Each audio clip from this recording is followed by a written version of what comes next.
right. Joe Jackson, welcome to the show. Thank you for having me.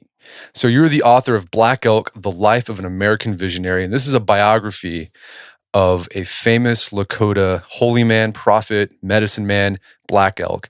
I'm curious, what led you down the path to writing this biography? Well, I had written a book prior to this about the air race that made Charles Lindbergh famous. And one of the things that I discovered was that the process by which, this was in the 1920s, the process by which Americans discovered and created and then destroyed secular holy men, the momentary media saints. And that made me start to think, what does it really mean for a society or a group of people to call somebody holy? What does holy really mean? And I first thought of doing a biography of the Catholic writer Thomas Merton, but there had just been a biography written of him, about 5 years ago or something like that. Then I started thinking about Black Elk because I remembered two things. One, Black Elk Speaks was one of my favorite books when I was in either high school or college. And secondly, at the turn of the 20th and 21st centuries, there was this colloquium of college theologians, and they were asked, who do you think was the America's premier holy man of the 20th century? And the majority said Black Elk. And I thought, well, now that's really interesting because this is from a country that tried to wipe out his kind of religion too. And then when I was researching the book, I didn't know this at the time, but then when I first started researching the idea, I found out that there was a move to turn Black Elk into a Catholic saint. And that made it even more interesting because once again, at the time, it was the Catholics who tried to stamp out Black Elk's type of religion. So there are a lot of different things going on, a lot of different trails I could go down. It seemed like a perfect book to work on. Well, so this is a biography of Black Elk, but it's also a history or biography of the Lakota. So let's start there. For a big picture overview for the people who aren't familiar with the Lakota Plains Indians, where were they from originally? Because we know them for being on the plains, like the Dakotas or whatever. Right. I don't think they were there originally. How'd they end up there? And we'll start from there. Well, the first place they were at least recorded in white histories was in Michigan or around Michigan, around the Great Lakes. And they were forced out by, white settler pressure. And they started moving across the plains. Some stayed in Michigan, others moved across the northern plains, what's now like Minnesota, North Dakota, South Dakota. But at that time, when that happened, they were still afoot. They weren't really horse soldiers like they became famous for being. And so it was a slow process of moving west. And there were 3 or 4 clans. The most famous of the clans were Black Elks, which were the Oglala Lakota. And that was also the clan of Crazy Horse. And the other clan, which became quite famous, was Sitting Bull's clan, which was the Hunk Papa. And so they moved west until they came to the Dakotas. Then they kind of started separating out into, each clan had its kind of territory. Sitting Bull's clan was in the northernmost of the United States in what is now North Dakota. And at least among the Lakota, the southernmost clan were Black Elks, who are down right around where the Black Hills are of South Dakota today. And for people, I think it's important to note, the Lakota are also known as the Sioux. So that can be confusing. People like the Sioux, Lakota, those are different tribes. No, it's the same tribe. Right. Yeah, the Sioux is pretty much, it was a bastard. The name Sioux is a bastardization of a French word for them. And so, but their name for themselves was always the Lakota. So you mentioned they're famous for being plains horse warriors, cavalry, plains warriors, but they always didn't have the horse. When were they introduced to the horse? When did they start incorporating that into their culture? Nobody's really sure about that, but the whole horse culture spread up from the south. There were Spanish horses that escaped and bred, and then the Comanches were among the first American tribes to become really proficient horsemen. Over time, it spread north. They think that the Lakota discovered the horse and started riding sometime between 1750 and 1820. There were Lakota historians. They would kind of like draw pictographs on these deer skins. And the first time that the Lakota were recorded to have caught a horse was to caught or have stolen a horse was 1801. Somewhere between 1801 and 1820, they became quite proficient. And how did it change their culture? Oh, completely. I mean, they were afoot. So before then, they were pretty much at the mercy of the elements. And then all of a sudden they started riding horses. They could run down the buffalo. They had a kind of natural recklessness and bravery to them as they became more proficient hunters.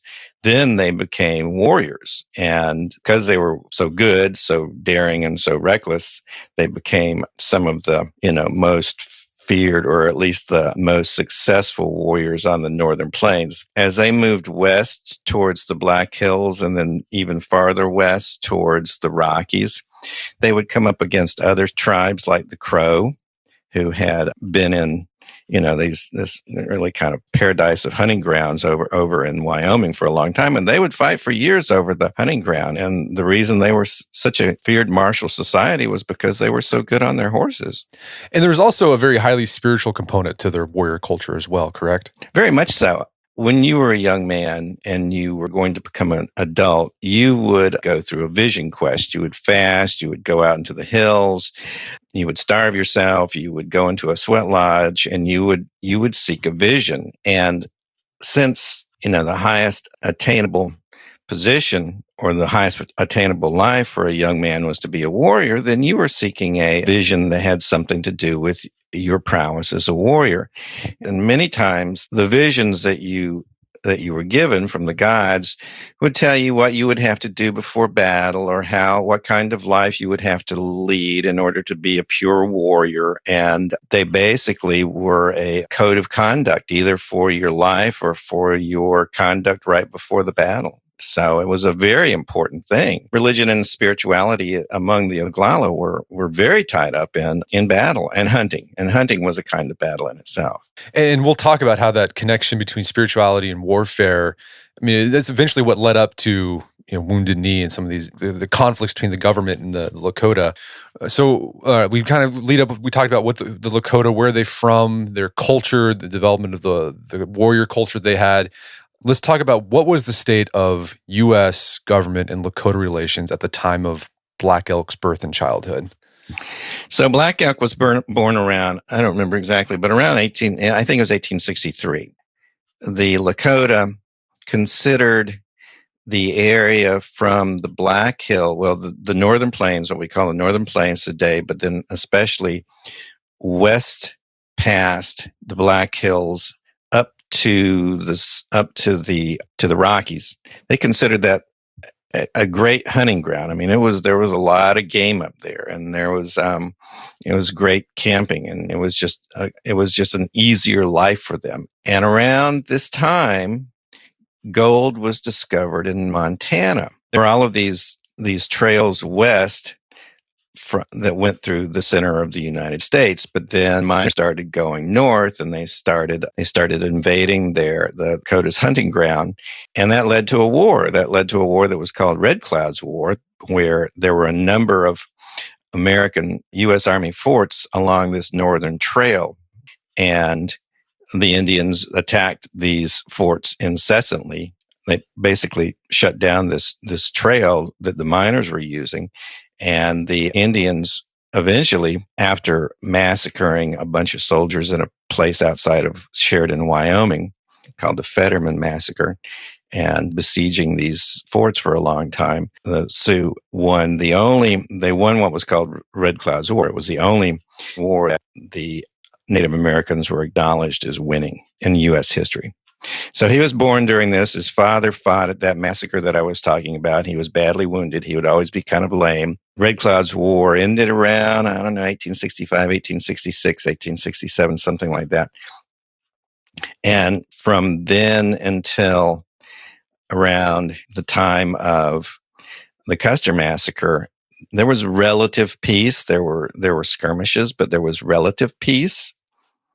And there were negotiations for land, large tracts of land belonging to the Indians and the Indians alone, which was over time being invaded by white miners again. Black Elk was born in a time of war, but his first 10 years, 10, 11, 12 years, most of that was a time of peace. And it was also during this time you saw the rise of these great chiefs that we know today, Right. Sitting Bull Oh, yeah. and Crazy Horse. And I mean, Crazy Horse would fight other tribes, but he would also, I mean, during Red Cloud's War, we don't really see Sitting Bull during Red Cloud's War. That's kind of too far south for Sitting Bull. But we do start to see Crazy Horse come into ascendance during Red Cloud's War. I mean, he was because of his success as a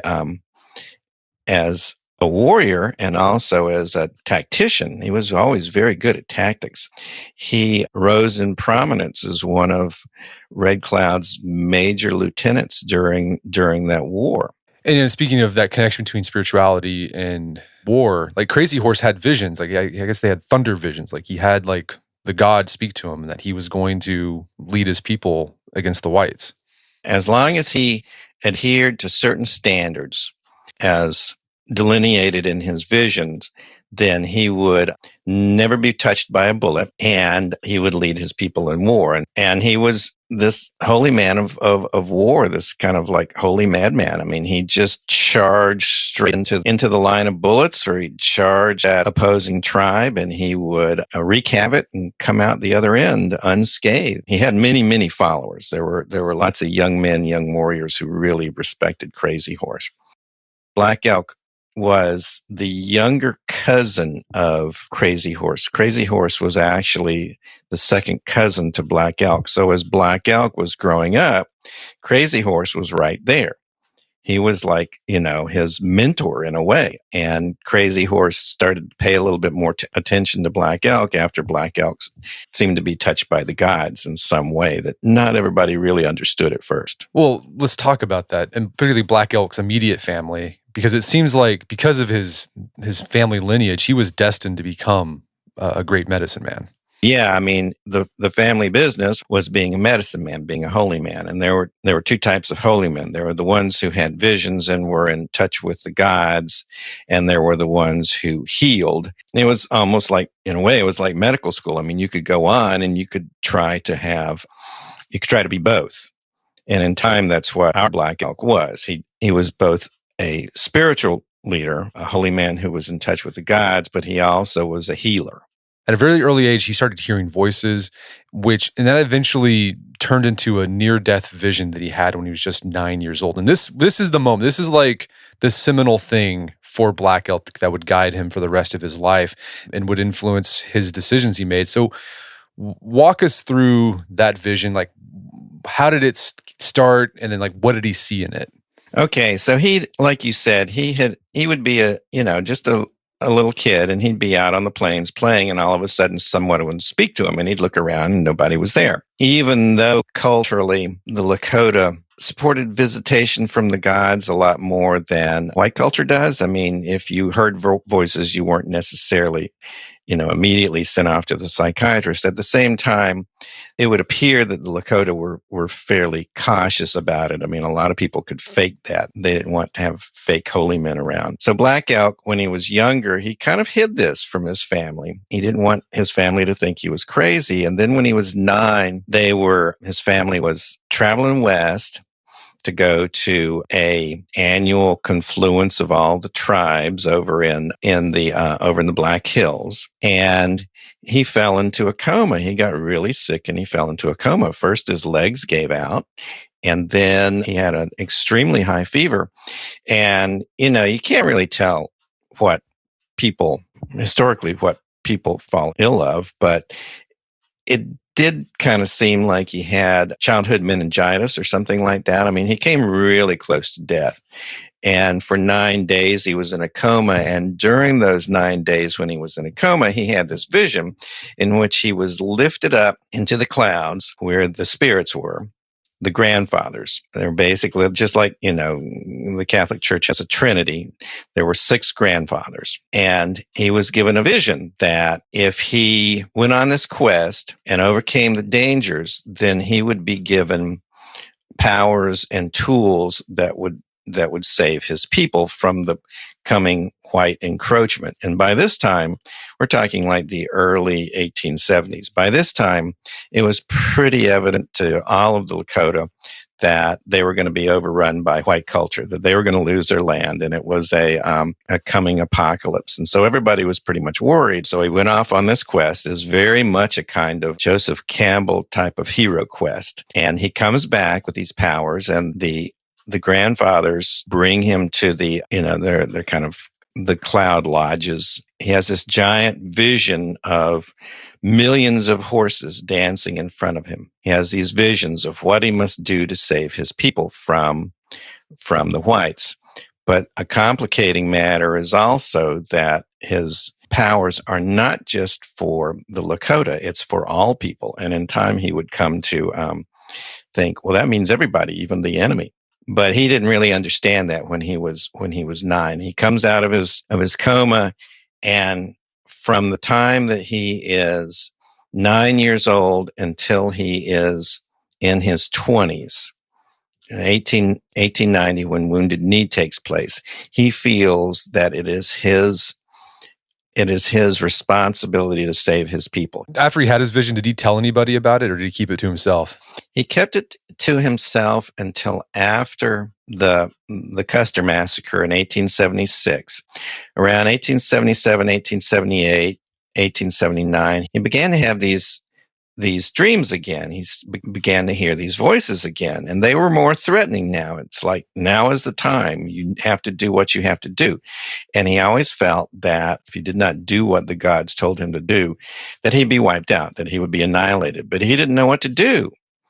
And he just grew more and more panicked until finally he had a huge panic attack, and his parents took him to some medicine men, some holy men within the tribe. It was like a psychiatric session. I mean, he was a group psychiatric session. I mean, he told them about his dreams. He told them about his vision, and they listened, and they were quite impressed because in a way his vision had, in a very sophisticated way for one so young, his vision encompassed a lot of Lakota cosmology. And they basically said that you've got to somehow perform your vision to the tribe. You've got to prove yourself as a holy man. That was when he publicly outed himself as somebody who had these visions.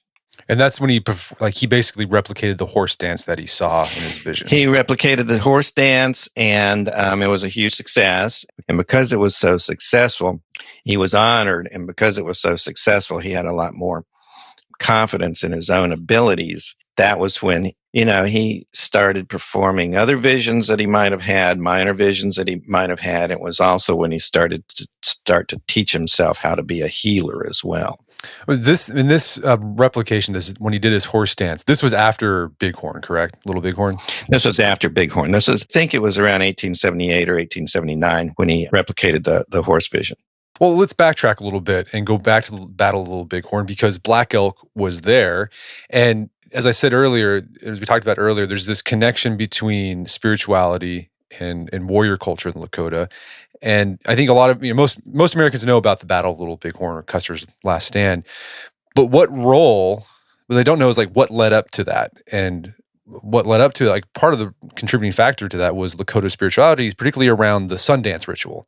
So can you walk us through the lead up to the Battle of Little Bighorn, particularly in regards to the Sundance? Well, what happened was that after Red Cloud won his war, the American government said, there's this huge swath of the northern plains that belongs to you all, the Lakota. We're not going to invade this.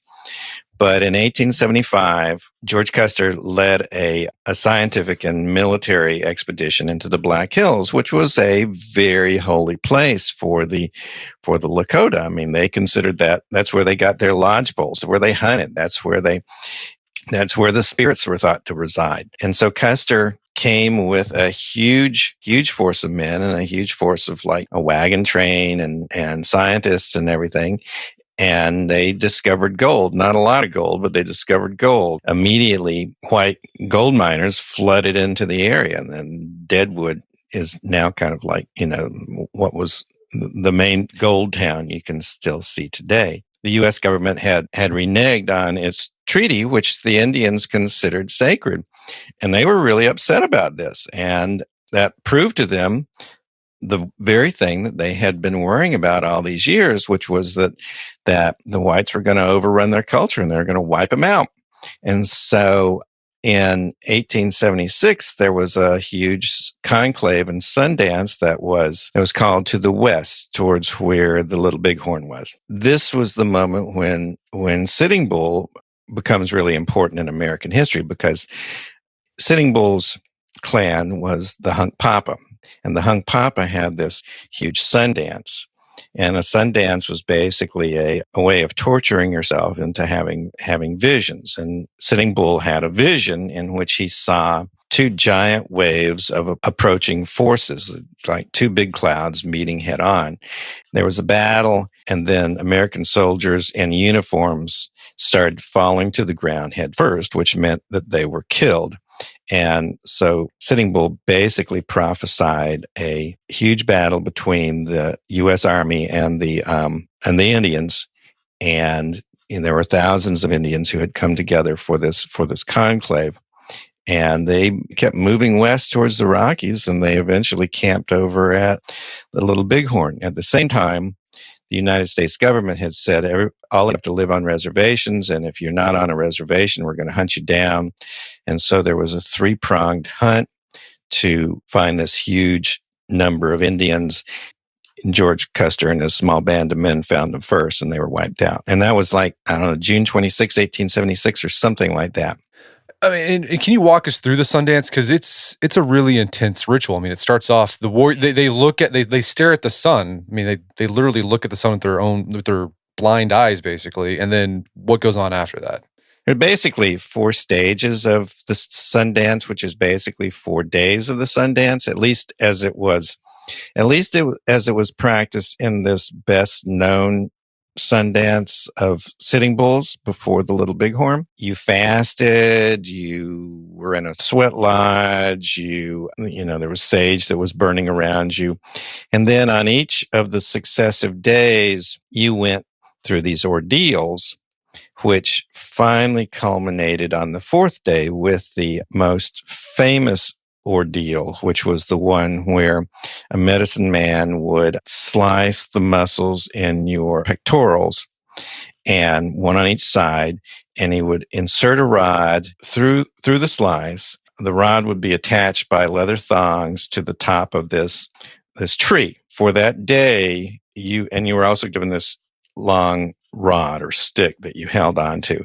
And for that day, you tried to pull yourself loose from the pole. Many times you would see sun dancers who had multiple scars over their lives where they had pulled themselves loose. And while you were doing this, while you were dancing, while you were trying to pull yourself loose, you would supposedly stare into the sun. Now, later, some informants would say that you didn't necessarily stare straight into the sun because you would have gone blind, but you would stare into a spot below the sun. But it was close enough to the rays of the sun that you were, pretty much blinded for the day. And between the pain and the fasting and staring at the sun, getting loose from the pole or not, there was a lot of pain and suffering there, and pretty dramatic visions would come out of that. And the other thing it also did is there were a lot of people who were invited to these sun dances who weren't part of the Lakota. They were amazed by the extent of suffering that these guys went through. And so in a way, it was also kind of a public demonstration of how tough the Lakota were, what badasses they were. And I mean, it was supposedly a pretty amazing spectacle. And while you were doing that, I mean, there were a lot of people that, the tribes would sit around and watch. So it was a very public ritual of suffering. And I think one of the aftermaths of the Battle of Little Bighorn, the government, this is like when the government started, making this idea of like, we got to start killing the Indian inside of the Indian.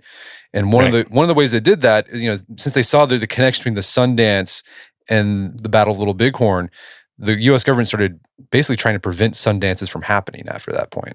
Right. Yeah, they outlawed a lot of dances like that. I mean, later on, we'll see another dance called the ghost dance, which was nowhere near as violently as inclined as the sun dance was, but it was a dance. It was an Indian dance, and the American government and the American settlers feared it, especially since the Lakota were the ones who were doing it. Basically, what happened was that the U.S. Army hunted them down and forced all the Indians pretty much slowly into the reservations. And so from 1876 until the early 1880s, you've got the remainders of the Indian tribes going into reservations.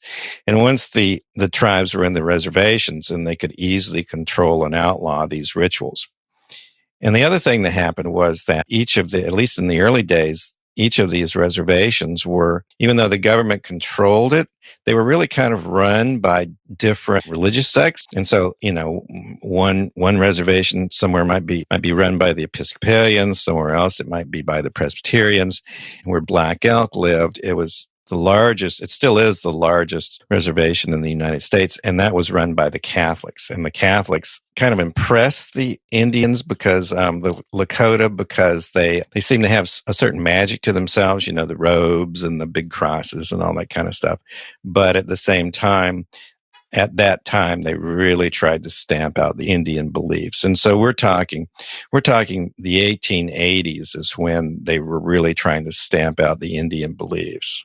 So Little Bighorn happens. Black Elk's family, they end up on the reservation. They went to Canada for a little bit, but they ended up back on the reservation. During this time, Black Elk was recognized basically publicly by his people as a holy man. Right. But then he goes on, this is kind of an interesting detour in his life. He connects with Wild Bill Cody, right, and joins him on his Wild West circus show that went to go see the Queen of England. Yeah, I know. And that was kind of a road trip for all these young guys. I mean, by now, Black Elk would have been in his early 20s. Around 1886 or so, Cody had already been in theater. He had a Wild West plays on the Chicago stage. And he kind of dreamed up the idea of these traveling Wild West shows. I mean, they were like circuses on horseback. And the first couple of years, they didn't really do that well. But then he began to understand that what people were really interested in were the Indians. And the first Indians that he hired when he went down to Louisiana were the Pawnee. But over time, he put out this casting call to the different reservations saying, if you ride with me on these Buffalo Bill Wild West shows, I'll take you, you'll go around the United States, you'll get paid. If you're married, your wife will get paid about half of what you get paid, or maybe a quarter. And it's a road trip, and you're making money at the time when there weren't a whole lot of jobs to be held on the reservations. So around 1886 or 1887, Buffalo Bill pretty much comes to Pine Ridge, where the Oglala were, and says, we're hiring Indian actors for the Wild West show. And Black Elk wasn't sure he wanted to join up because, he was a healer, and in the reservation, during what was called the reservation period, children are dying, and it was a tough time. But Black Elk was starting to think, well, the Indian ways aren't saving my people. Maybe I should see why the whites are so powerful. He went east with his friends on the Buffalo Bill tour, and he went to Madison Square Gardens, and he really enjoyed it. And while he was in Madison Square Gardens, Buffalo Bill swung a deal with Great Britain. I mean, Queen Victoria was having her 50th anniversary, and so it was the Golden Jubilee, I think I remember it being. And so they went from Madison Square Gardens over to England, and he rode as one of the Indians in London. And then he was a very good dancer because, as a holy man, as a medicine man, you have to be able to dance. And so he was one of several Lakota performers who danced before the Queen. And that was kind of a charming moment in Black Elk Speaks, because he says something like, she was short and pudgy, but she was very nice, and she grabbed my hand and she said, you said nice things to him. And so it's kind of a really nice section in Black Elk Speaks. When he makes it back to America, things are starting to change again on the reservation amongst the Lakota, and there was this movement you referred to earlier, this ghost dance movement. What was the impetus behind the ghost dance movement? What was its purpose, et cetera?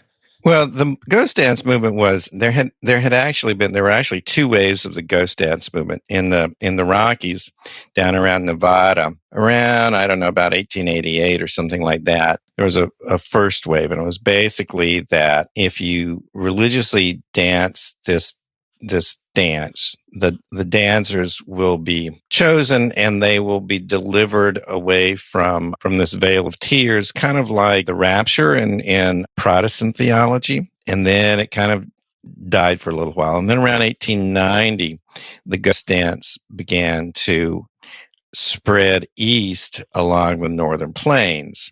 And a lot of tribes started dancing. And basically it was a long dance, and it was an endurance dance. And as you danced, you didn't have anything to drink or eat. You were fasting. And as you were dancing, if you fainted from exhaustion, then you were dragged out of the line, and you would have a vision. And it became, kind of a public spectacle, a public religious spiritual spectacle. There was this kind of group cohesiveness. There was this idea that sometime in spring 1891, if the ghost dancers adhered religiously to the strictures of the ghost dance, that all the enemies would be killed and only the Indians would survive. And those family members, those Indians who had been killed by the whites in the past, would come back. And so it's very much like white millennial movements. I mean, such and such a day, the end of the world is going to come, and the only ones who are going to survive are the chosen.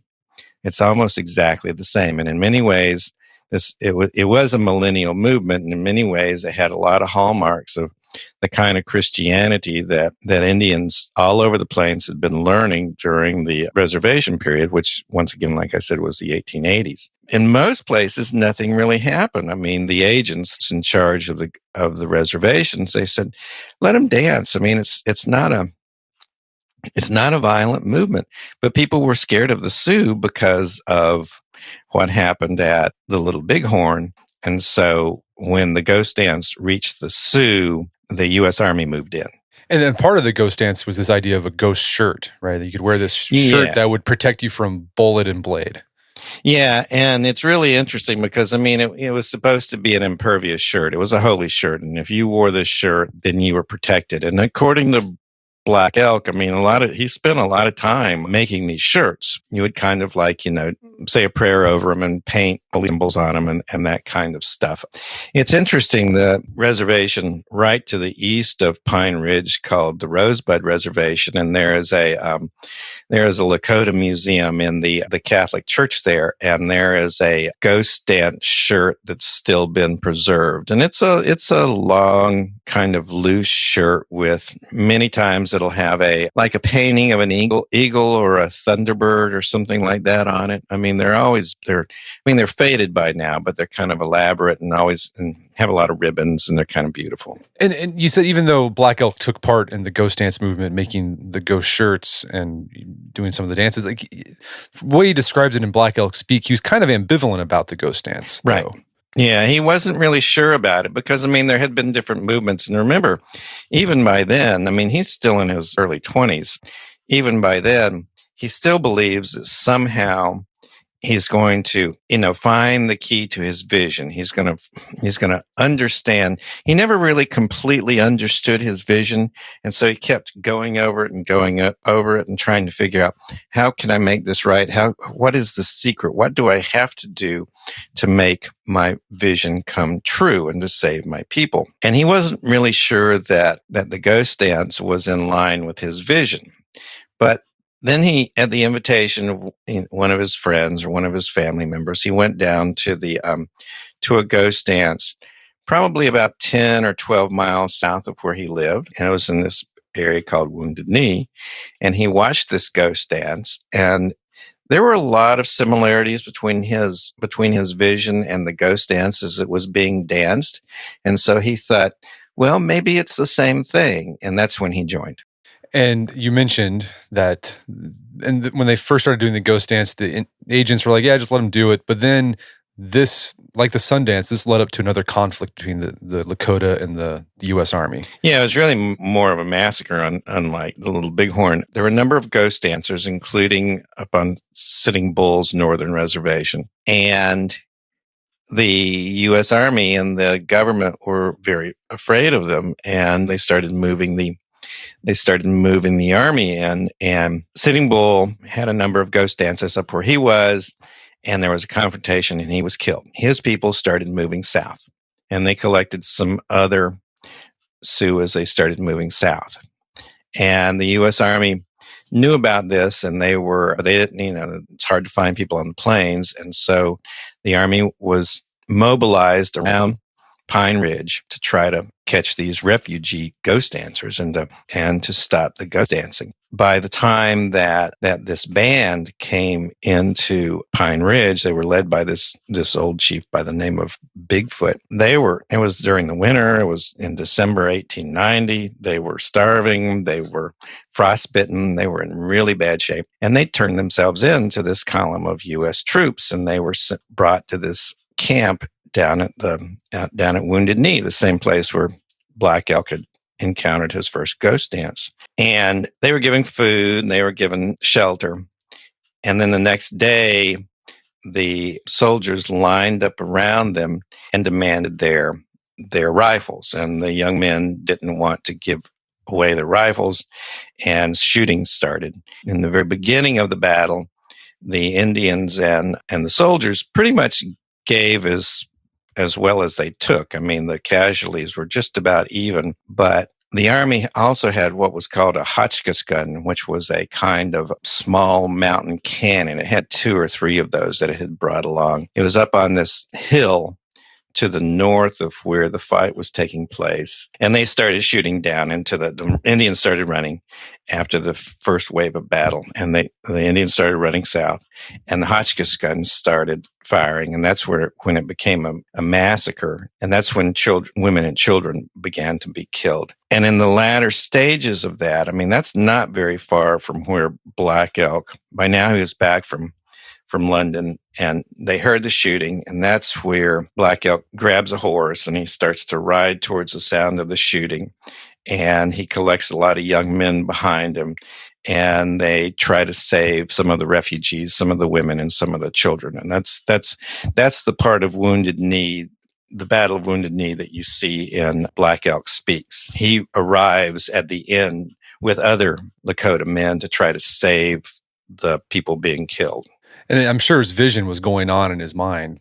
Oh, yeah. How do I, why can't I, how has this happened? Why have I failed? Why did I allow this to happen? It must be because I never understood my vision well enough. And you have this famous passage where, he sees all these women and children, dead or dying in heaps over to the side. And it was the end of a dream. It was a beautiful dream, but it was all lying in blood in the snow and the dust. And that's pretty much where Black Elk Speaks, the book, ends. That's not where Black Elk's story ends. Wounded Knee is pretty much thought of as the very last battle between the U.S. Army and the Native Americans in U.S. history. There's actually 1 or 2 little skirmishes after that, but that was the last big campaign. Well, and after this, what happens to Black Elk? What does he do? Well, he goes into this kind of existential limbo. I mean, we don't hear anything of him in 1891. 1892, you start to hear of him again. Lots of people, especially kids, are dying from white diseases. I mean, there's a epidemic of whooping cough, which is just killing, and measles, but especially whooping cough, which is killing off young Lakota. And so for the 1890s, he is trying to save his people with his healing. And he also gets married to his first wife and has 3 children around 1893. From 1893 until about 1903 or 1904, he tries to save his people as a healer, but his wife dies until two of his children die, and his mother dies, and his dad dies. And all these people that he knows are dying, and they're dying from diseases, and he's getting more and more depressed. He's thinking more and more, I've failed my people. Our old beliefs, they don't have the power of the white beliefs. What can I do? And then in 1904, he has a confrontation with a Catholic priest. And many times what would happen during this period, this was a period of religious transition for the Lakota. I mean, individual Lakota would think, do I want to be Catholic? Do I want to stay the same as I, keep the old ways? And a family member would die, and the family would call in both the Catholic priests and the native priests as, I guess, a way of hedging their bets. And Black Elk kind of came face to face with one of these priests. It wasn't the first time he came face to face with one of these priests, and he was known by these priests. He was known as a powerful and respected medicine man. And if they could convert him to Catholicism, that would be a coup for them. And Black Elk was depressed because his children had died and his wife had died, and he had a really bad ulcer and he was really sick. And sometime in 1904, he just gives up, and he waits outside after the priest is finished giving last rites. And the priest comes up to him and says, "You look pretty bad. Let me take you to the monastery and get him fixed up." He has a operation for an ulcer, and he becomes a converted Catholic. He's a strong Catholic.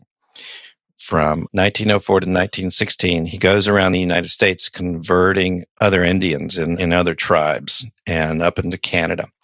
And supposedly he converted 400 Native Americans in both Canada and the United States to Catholicism, more than any other Native American. And that's why the Catholic Church is looking into turning him into a saint right now. But that all ended in 1916. He stopped traveling in 1916. Somewhere between 1916 and 1930, he didn't stop being a Catholic, but he started practicing the old ways again. So it was kind of like a combination of both. He was a combination Catholic and an old holy man. And I mean, it seems like what he was trying to do was trying to figure out his vision. Like that was the thing that was like he converted to Catholicism because it thought maybe there's something there that I can take that help me like unlock the key to understanding my vision I had. Right. It was always about the vision. He always believed that the vision held the key to saving his people, and actually just, as he got older, to saving humanity. You're exactly right. I mean, he became more ecumenical because he began to think that other religions might hold secrets that I don't see just from a Lakota point of view. And then this is how we know about Black Elk's vision, because this guy, he's a poet, American poet named John Neihardt, right, shows up at his Black Elk's house and says, hey, I want to talk to you about the old ways. And then Black Elk, for some reason, because he hasn't really talked about his vision all that much, particularly to white people, says, "You're the guy I'm going to tell my vision to." Yeah, I know. And that's one of the big mysteries. Well, Neihardt was already kind of known. I mean, so Neihardt meets Black Elk in 1930, and he was already kind of famous as a plains poet.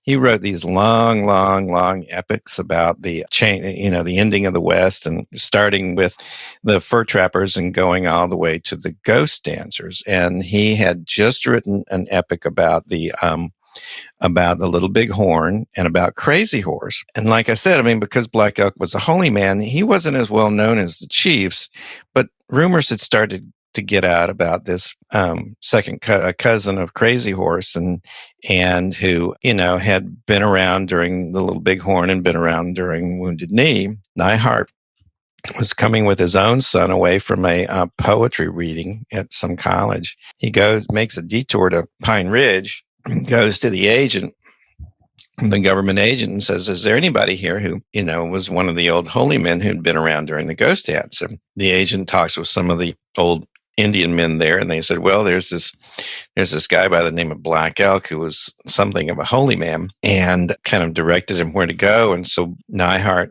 without and just out of the blue, shows up in the middle of nowhere at Black Elk's home. And usually Black Elk, kind of like you said, kind of politely turned people away, but there was something about Neihardt that Black Elk liked. And Neihardt had been, when he was younger, he'd been raised close to the Omaha Reservation in around Nebraska, and he traveled throughout the West, and he kind of knew the Native Americans, and he didn't rush the Native Americans in conversation. He wasn't impatient like Indians kind of knew whites to be, and he was also not dismissive of the idea of Indian religion or, having visions or, being in touch with the spirits. And some of that must have come off because Black Elk, they sat together for an afternoon for about 5 hours. And Black Elk, finally said the equivalent of, I've got this vision. All my friends around me are dying. Black Elk was about 60 by then, and I'm afraid that if I die, I'm going to lose the vision. And I want to put my vision out to the world. And he felt comfortable with Neihardt.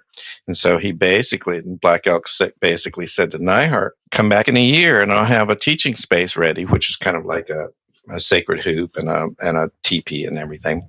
And I'll tell you my vision. And so Black Elk and Neihardt first met in 1930. And then Neihardt comes back with his 2 daughters, one of whom knows shorthand in 1931. And you've got, they're still in archives, like a month's worth of storytelling by Black Elk. And then Black Elk Speaks appeared as a book by William Morrow in 1932. And how was it received initially in the United States?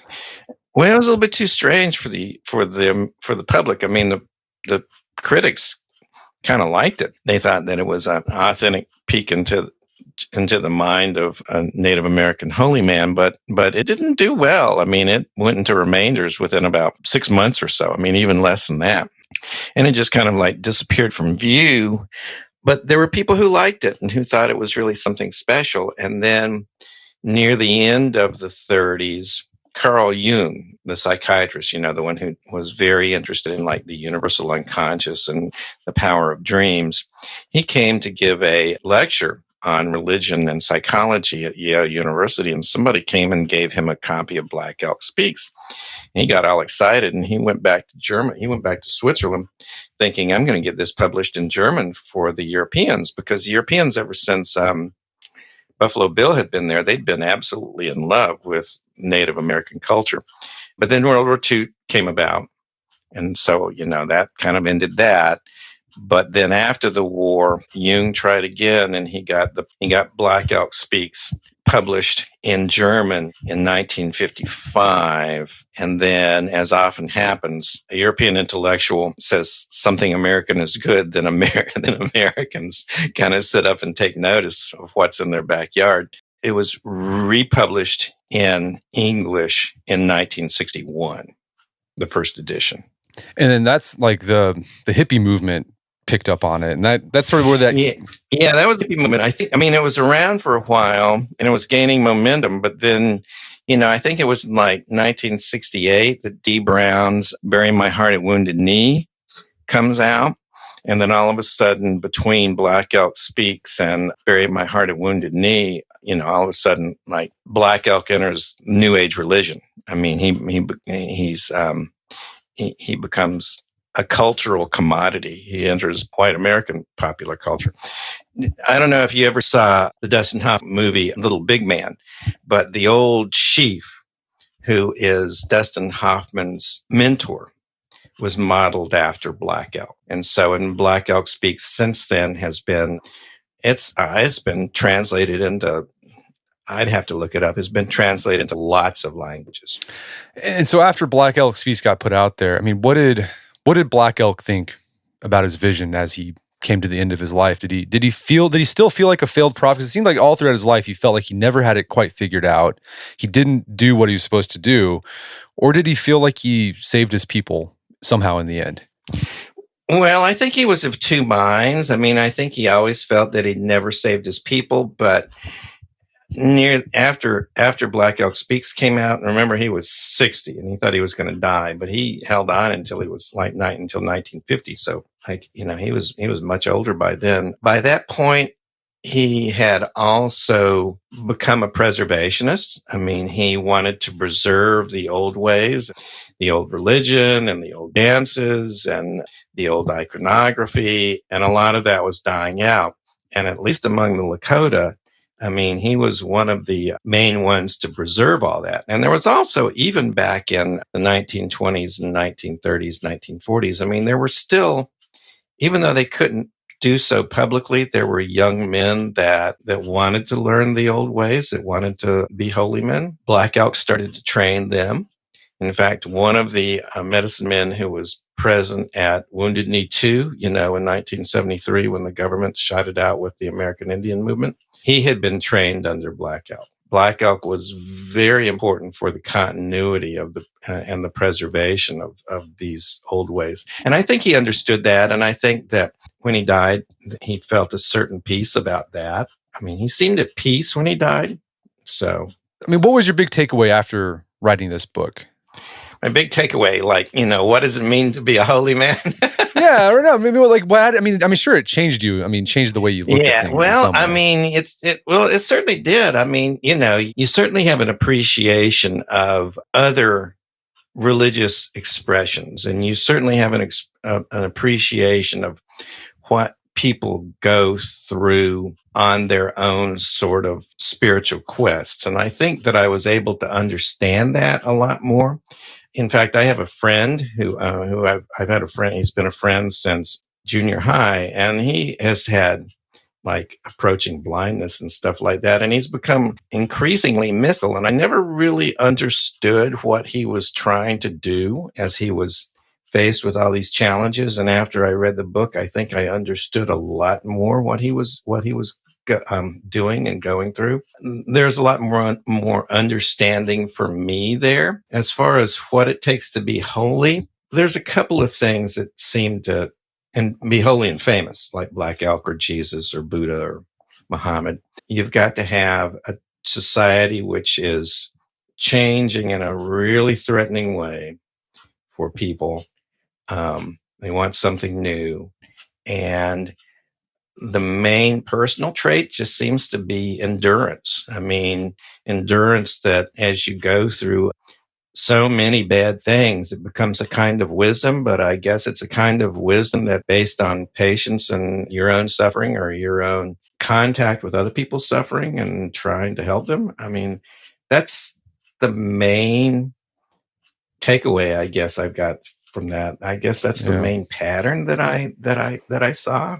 Joe, this has been a fantastic conversation. Where can people go to learn more about the book and your work?